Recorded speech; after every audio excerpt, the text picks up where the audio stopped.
What's going on, guys, and welcome back to Planet Coaster. Welcome back to Cedar Flags. So this episode is all about building our first coaster. Yep, that is right. We have to do a coaster in episode 2 of a Planet Coaster series because it's in the name, right?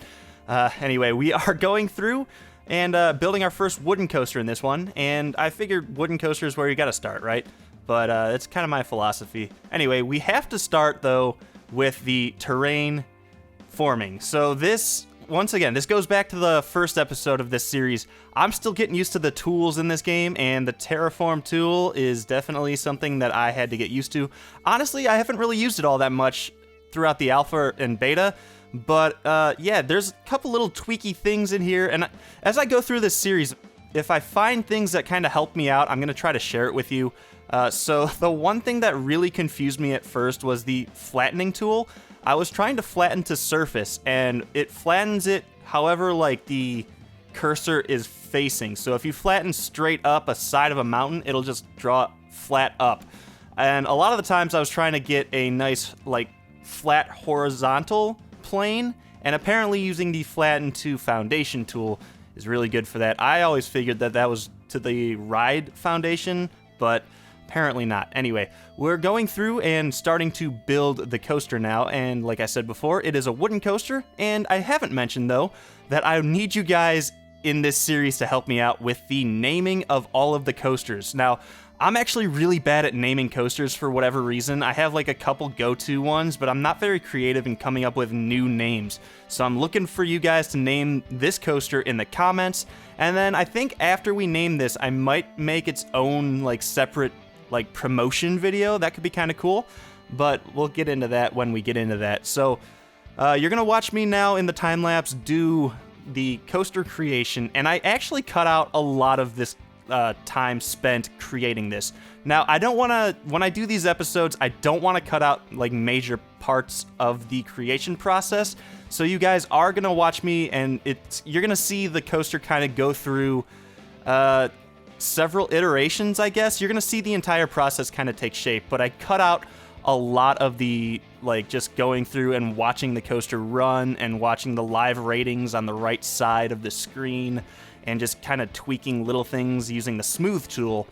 But a lot of the things, like what I'm actually doing right now with this big helix down, that actually ends up getting taken out, and I'll, I guess, talk about that when we get to that point. But for now, you're just seeing what I'm kind of, I called this the rough draft of this coaster. Now, there was about 5.5 hours, if I didn't mention that before, of this coaster and of creating this coaster and its queue station.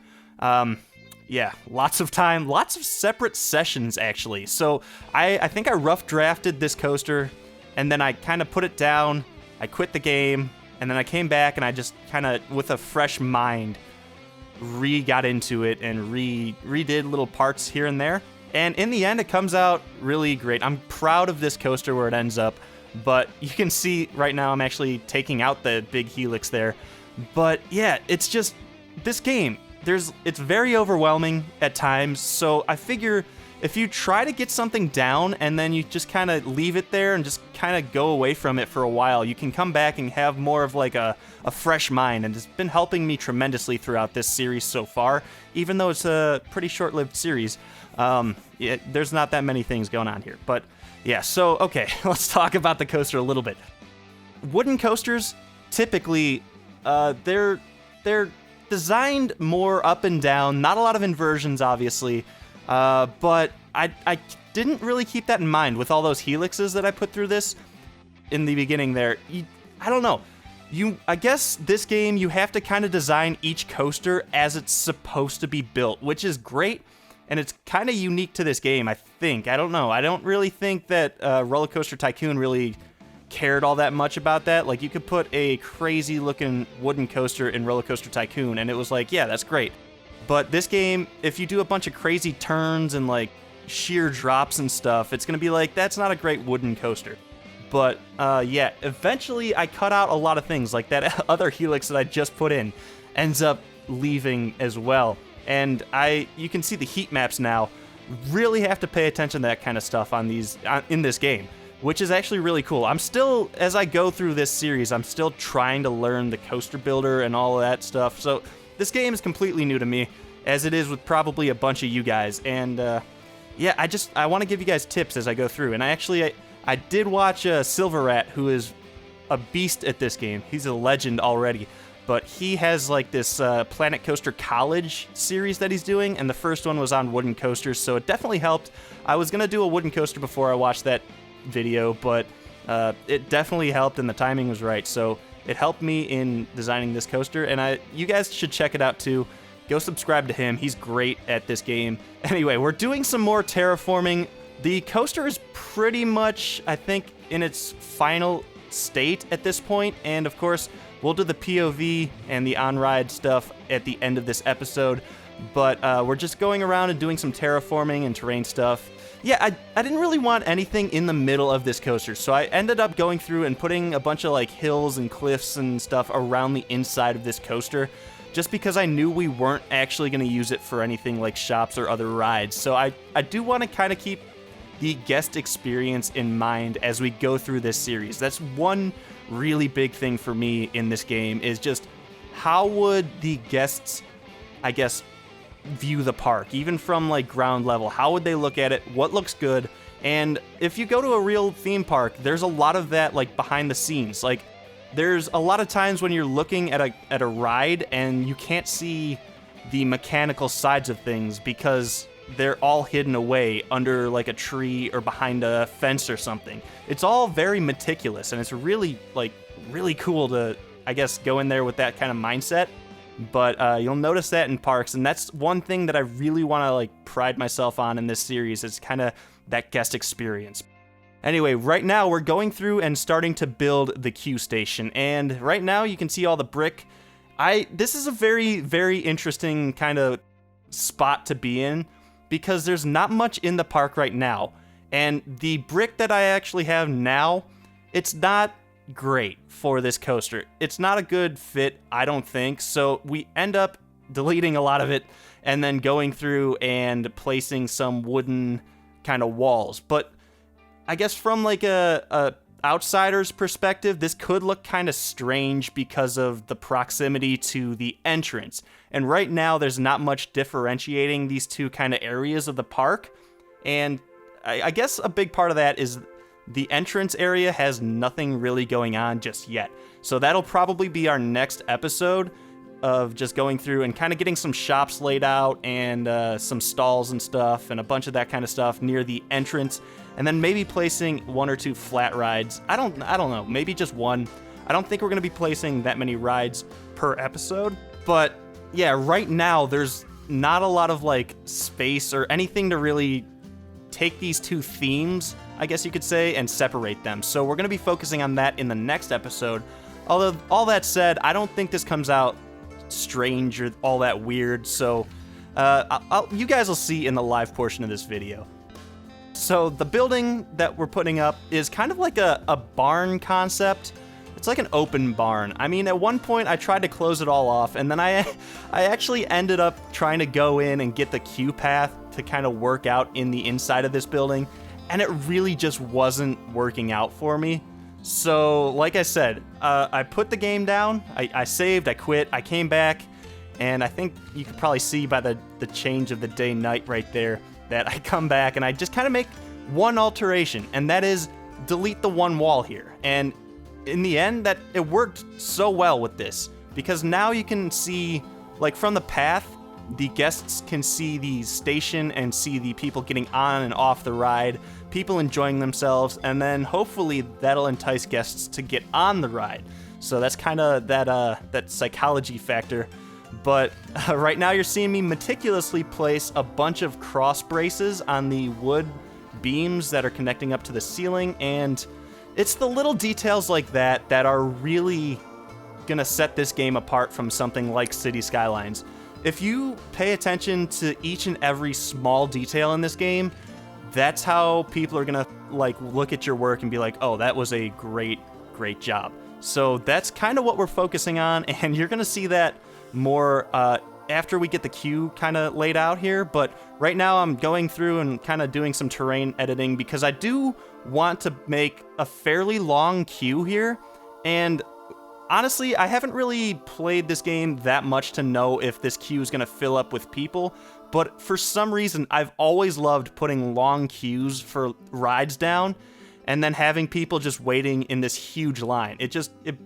I don't know. There's something about me going to a theme park and having to do that if I can do that in a game to like the game people, I sit there and I'm like, yes, you guys all have to wait now.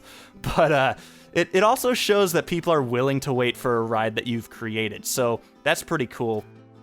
We are going to go through here and right now go ahead and place these little wood beams. Now, there's a story behind these, and that is that I didn't like the stock supports on the paths. So the supports that are holding the path up are like this cement Y kind of support, and it just didn't look good in this building. So I ended up, you can tell the game to build the paths without the supports, and I did that, and of course they're just floating there then. So now I had to think of a new way to make it kind of look like those are meant to be there, or they're getting held up by something, and this is how I came up with this. So right now I'm putting these wood posts down, and they're in theory holding up these paths, but I ended up taking all of these little railing supports and putting a new post in each and every one of these. Now, talk about meticulous. This was a very long and drawn out process, and I do think that I actually cut out a lot of this process. But yeah, after these are all in, I figured out that they actually look better when they're kind of brought up over the railing instead of kind of flush with it. So I go through and I had to select each and every one of these things, and then I think I'm going to slow this down because this is just extra satisfying to watch all of these kind of go up at the same time and rise above the little post or the railing there. Right now what you're seeing me do is place down some wooden, I guess, slats or wooden flooring, although it's not really flooring, it's just kind of something down there to look good to the eye, but it's also covering up the fact that some of those posts didn't reach the ground, and I really didn't want to have to go through and place an additional post on each and every one of those that didn't hit the ground. So that wood floor in there was kind of like a bit of a workaround. So you'll get that a lot in this game from me. I try to, instead of doing the harder work, I try to do the smarter work, and that was one of those times where I just I didn't feel like going through and placing all those, so I found a way around it. And I think in the end that actually came out pretty nice. But right now I am going ahead and putting some of the foliage and bushes down, and that's in there for a reason as well. And if you go to parks a lot, if you go to theme parks a lot, you'll notice that they do a very, very good job of hiding the queue paths. So if you're looking at a roller coaster that you want to ride, and there's like a 45-minute wait, you don't see a lot of people in the line because most of the time the line is hidden behind just a bunch of scenery and stuff. So that's one of the things that I really want to try to focus on in this playthrough, is kind of hiding the queues and also trying to keep those in the shade, because you got to think, people standing around, they're really going to want shade because, I mean, no one wants to stand for 45 minutes in the hot sun if it gets that hot. Right now we're doing some little touches. We're nearing the end of the time lapse, and we're just placing some lights down, and you know what? We are actually finishing up the time lapse, so we're going to go live to Cedar Flags. Alright guys, here we are in the live portion, and we're looking at the brand new, first ever wooden coaster in Cedar Flags. Well, I say first ever. I don't know if we're actually going to build any more wooden coasters in this park, but anyway, this is the final product here. This, I think, came out pretty nice, and one of the big things about wooden coasters, you kind of want a kind of nice skyline to them. So it's not that bad. A lot of it is kind of obscured by the trees, so maybe I should take some of the taller trees up on this mountain down and replace them with shorter ones, but I don't know, from this end you can kind of see it, and from above actually this coaster looks pretty cool. So it actually snakes around a little bit through some like ravine type areas and under a couple arches, of course. I think everybody with the terrain tools in this game, the first thing you do is make like a rock arch. So that's what we did. And of course, we're going to be riding this coaster near the end of the episode, but let's go ahead and talk a little bit about the just the scenery and the station here. So Name Goes Here is not going to be the it's not going to be the name of this coaster. We need to name this, and you guys are going to help me with that in the comments, of course, like I said. But yeah, so this is the barn, and like I was saying before, this is kind of like the first thing, if I can kind of go into first person mode here. The first thing you're going to kind of see if you come out of the entrance and kind of look over here. And it's a little different than the entrance, but it really doesn't look that bad. It's not like a blistering eyesore or anything like that. It doesn't look out of place. It's just kind of different. And I think a lot of that has to do with the fact that the same brick is used in the base here. I did actually kind of try to, I guess, influence that a little bit. And actually, I just noticed. All right, so this is, I guess, the queue path. Let's go ahead and walk around here a little bit here. So we are going to enable priority pass on this ride, and those people who've bought the pass can go up this and cut a ton of line here. So the line actually warps around all of this in between the tracks, and like I said, I was trying to keep it kind of hidden, and I think we've accomplished that. Like, if you were on this path here, you would never know that you have to go in here and kind of walk around this entire thing here. And I don't really know how many people this can fit just yet because, well, we haven't opened the park, but we'll soon figure that out. And I really hope that it's going to fill up with people. Like I said, I love seeing people waiting in line for a coaster that I've built. And yeah, anyway, the supports, or not the supports, but these posts, the wooden posts on the railing, go throughout the entire queue, and oh my, it took so long, but in the end it's really worth it. I think it looks great. It looks a lot better than the original railing supports, and that's great. And of course I put these lanterns here supported by these wooden brackets, and they're hung off of the actual coaster itself, which is awesome. And while I was doing this, it was really annoying because the brackets were a certain color, and I was trying to get it to match up kind of at least close to the wood on the coaster, and it's really hard to do that. So I really think that they need to implement some sort of eyedropper tool for colors, because it's such a pain. Anyway, let's go in here. You can see the wooden arch, or not arch, but the bracing supports on most of these wooden poles here. And I really love the small little details here, like this barn door that's up in the middle of nowhere, like you'd kind of see on a barn.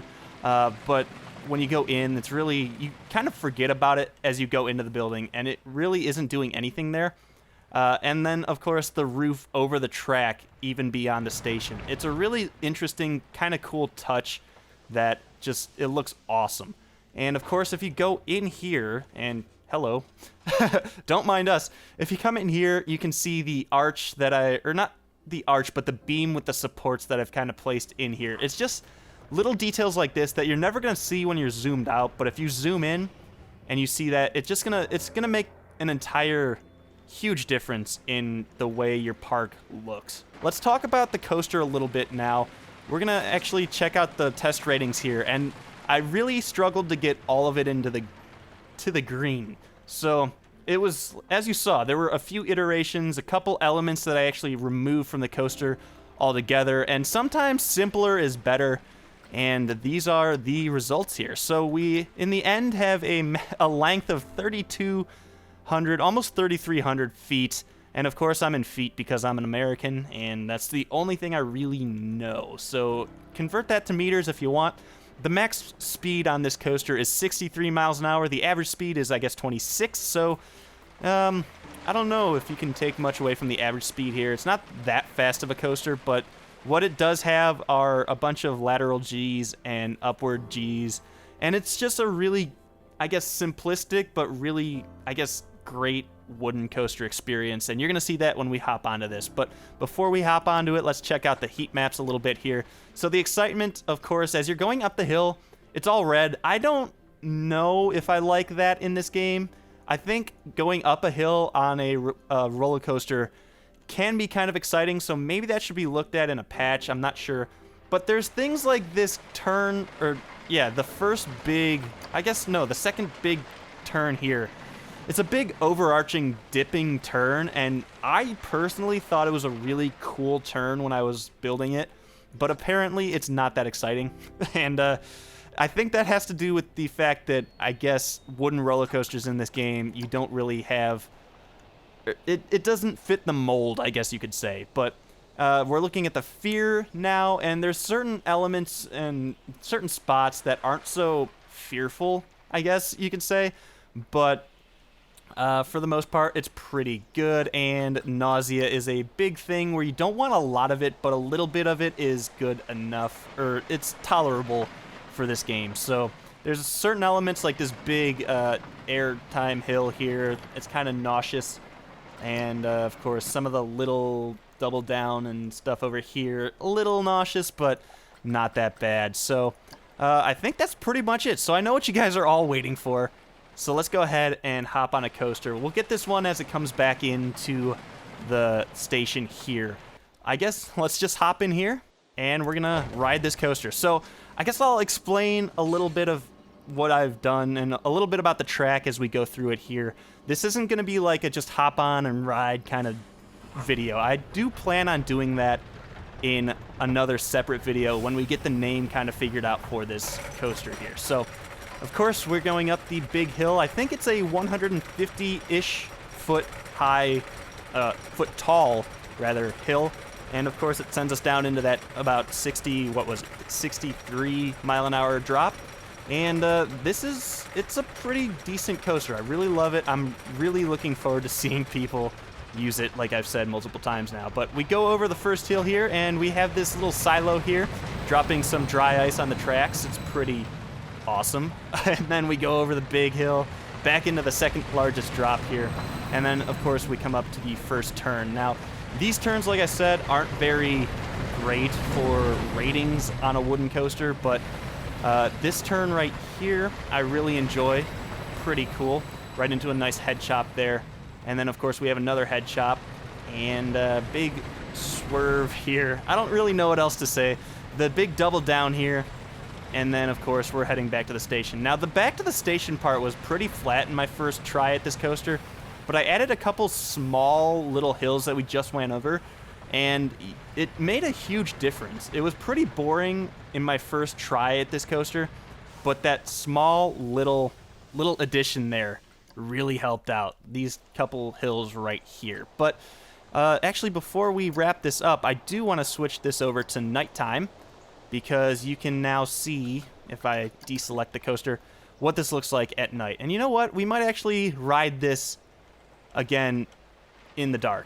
Because, I mean, there's just, I don't know, there's not much to look at in the dark. There's not a lot of lights throughout the entire track, but for the most part, there are a couple in the caves, namely. But, yeah, so I didn't want to keep the inside of the station dimly lit. I did want to kind of keep it bright, because I guess when you're working a roller coaster, you need to see everything. You need to make sure everybody's harness is secured, so it wouldn't really be dimly lit. There's no like mood lighting in there, but as you go up the queue, there is a bunch of mood lighting. It looks great, and you saw me in the time lapse actually adjust the color of the lights in the station, and that's actually a really cool feature of this game.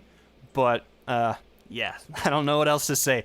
I think we're going to pretty much wrap this up. I'll go ahead and hop back on this coaster and just say that I had an entirely fun time designing this coaster. I hope you guys like this coaster. And I do want to say that this coaster and the station and I think the save that I, up to this point in the series, I'm going to put that all up on the Steam collection that is linked in the description of this video. So if you want any of the things that I've been using in this park, go ahead and pick that up there. I'm thinking that I'm going to be uploading each save to the workshop. So in the end, you're going to actually just be able to go through and pick out what part in the series you want to kind of like take and make your own park out of this save file. So I can't really do that in City Skylines, but I can definitely do it here since there's not much of a modding community. Hopefully just yet. Maybe they'll add that later. But yeah, for the most part, that's kind of looking forward into the future of this series. That's kind of what I'm thinking. So if you guys have any suggestions, go ahead and let me know in the comments. Of course, name this coaster in the comments because it needs it. And we're going to take influence, or take the best comment, or the best name rather, and go ahead and I guess use that. So guys, if you like this episode, if you like this format, go ahead and give me a thumbs up for this video. If you disliked it for any reason, thumbs down, and let me know why you disliked it and why you're going to, or what you would change rather. And guys, I'll see you next time back here in Cedar Flags.